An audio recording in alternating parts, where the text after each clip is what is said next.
जैसे माँ अपने बच्चों को देखकर उतना ही खुश होती है, उसी तरह किसान अपने लहलहाते खेत को देख कर के उतना ही खुशी व्यक्त करते हैं।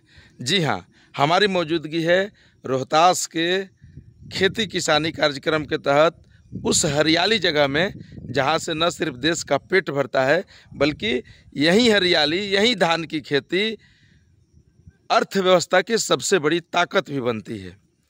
तो अब सरकार को और समाज को कैसे इसको समन्वय बना करके खेती किसानी को जीवित और जिंदा रखना है, यही बात बताने के लिए हम आपको आए हैं। तो जहाँ हरियाली है वहीं जीवन हरा भरा है, ऐसा कहा जाता है नहीं, पर्यावरण की दृष्टि से भी ऐसा ही होता है।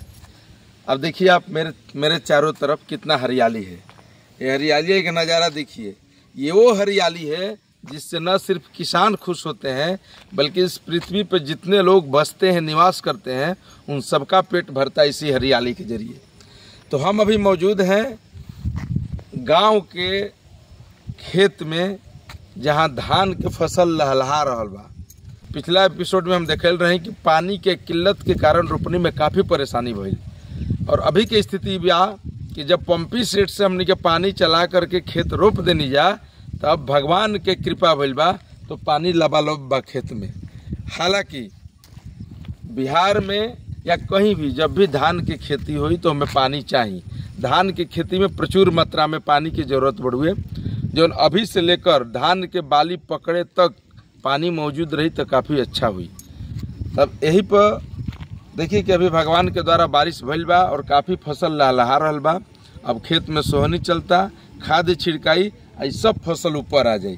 लेकिन जहाँ पानी ज़्यादा जम गइल बा, जहाँ जौन खेत में पानी ज़्यादा लग गइल बा और पानी कंटिन्यूटी में रही, अगर ओकर धान के मतलब पौधा ऊपर नहीं के आई तो वो खेत खातिर काफ़ी नुकसानदायक बा।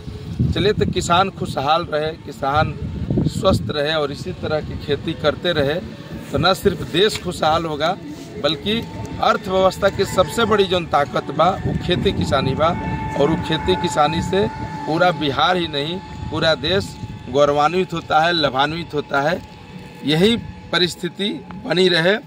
तो बिहार के कृषि मंत्री के विजय सिन्हा के दावा बा कि बिहार में खाद के, DAP के, यूरिया के, कोई तरह के खाद के दिक्कत नहीं खे।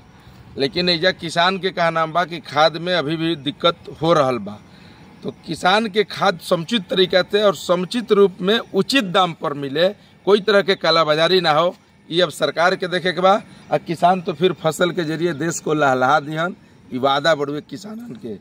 तो वह देखत रही खेती किसानी और ये हरियाली फसल न सिर्फ हमरा के अच्छा लगा था बल्कि देश में जे भी वीडियो देखी सब कोई के अच्छा लगी। तो वह वीडियो देखत रही, लाइक सब्सक्राइब करत रही। और सरकार उचित दाम पे सब कुछ मुहैया करावे। खासकर खाद के बारे में, खाद उचित तरीका से मिली तो किसानी खेती बढ़िया से रही। अब पानी यही तरीका से लबालब लागल रहे। तो धन्यवाद। रउआ देखा तनी भूषण भोजपुरिया के यही तरह से प्यार बनौले रही।